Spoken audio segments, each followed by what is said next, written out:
Young Drew from EatSleep Hoops, where all we talk about is hoops, whether it's college hoops or NBA hoops. It's all basketball, nothing else. So, hope you enjoy. Today we are talking about the Spurs and the Thunder series. As we all know, it's the Western Conference Finals. There's been people that are up and down about it. Right now, the Spurs just took a 2-0 lead. But honestly, from since Ibaka went down, it was done. It was done. We all knew it, or at least most of us that wanted to admit it knew it. And yeah, that series is done in 5 games.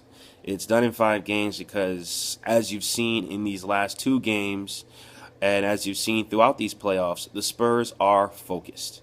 They are ready to go ahead and get to the finals and claim the ring that they should have got last year. So that way they could be retired, at least the core 3, or 2 of the core 3 definitely, and move on to doing whatever else it is that they're going to do. Because, let's be honest, if they didn't get lax, make a few turnovers and key problems or mishaps and miscues last season in the NBA Finals against the Heat, they would have already packed it up last year. So they came in this year with the mission to knock it out, get it done, and they have been playing like that all year. Normally the Spurs would be anywhere between a 3 to 5 seed over the last 4 years or so. We've been starting to notice, but they actually stepped it up this year and knocked out a number 1 seed. Players stepping in that they brought in the offseason.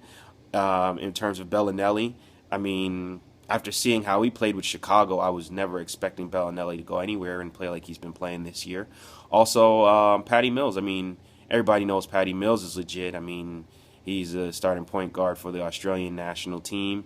He's been on a tear this year.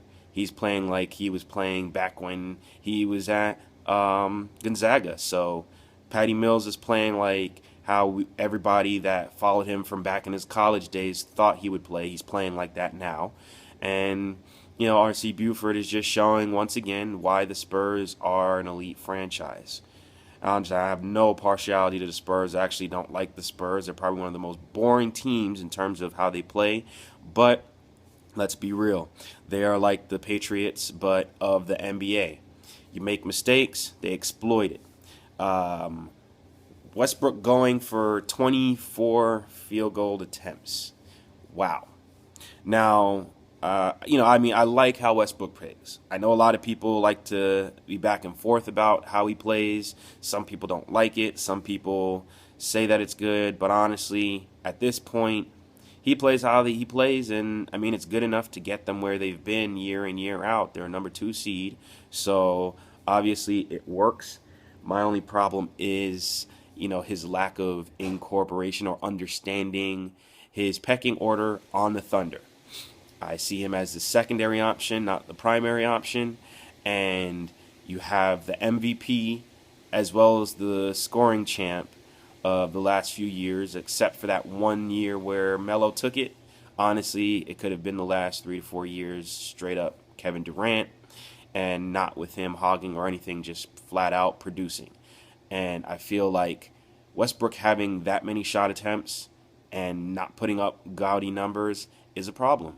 And I think that at this point, the Spurs are playing towards that, as well as they know they have open space in the block, like taking it to the cup or in the post-up game. You can't really stop Tim Duncan or Tiago Splitter down there, as well as, Boris Diaw playing that in-and-out game. The matchups are just in the Spurs' favor. They're all playing. They're playing better than I've seen them play in the last 2 or so years. I mean, Tony Parker's just been tearing people up, showing once again why I think he's a tie, not the best point guard, but a tie for the best point guard in the league. That will definitely be another video. I think that deserves its own video within itself, because I've talked about this with other people.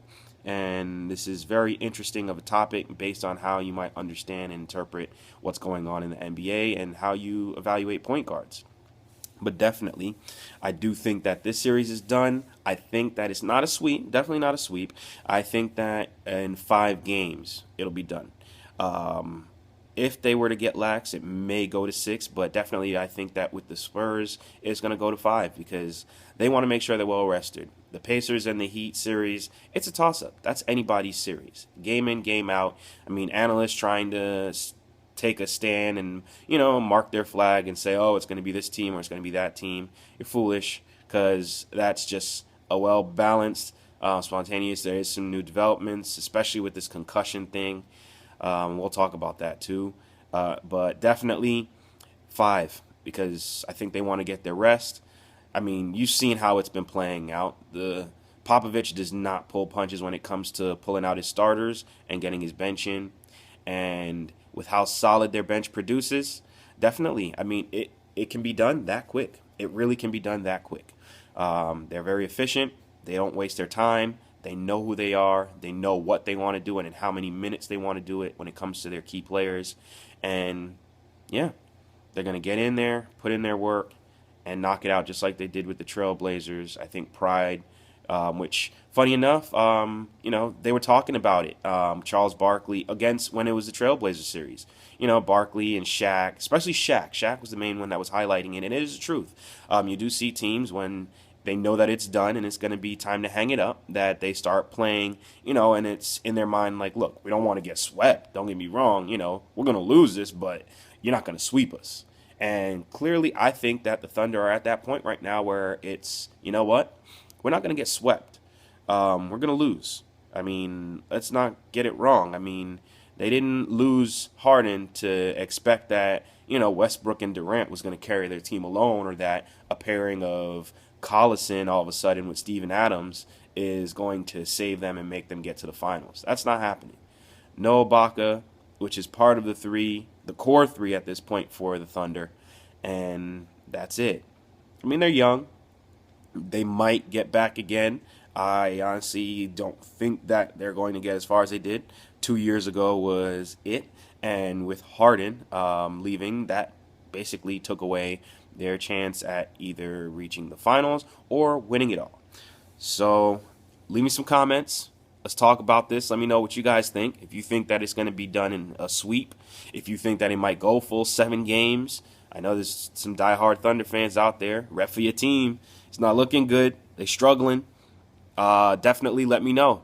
If you like the video, give it a like. If you hate it, dislike it. And let me know, and we'll keep on posting more stuff and giving you guys some feedback and analysis on a game-by-game basis or on different things. We're going to be talking about the draft. We're going to be talking about, the different picks. So we're going to go through the whole draft, first round, maybe even second round. We'll see. And we're going to break down each team. So we're going to go through the whole NBA, even to the newly minted Hornets, since they're back in business and over in Charlotte.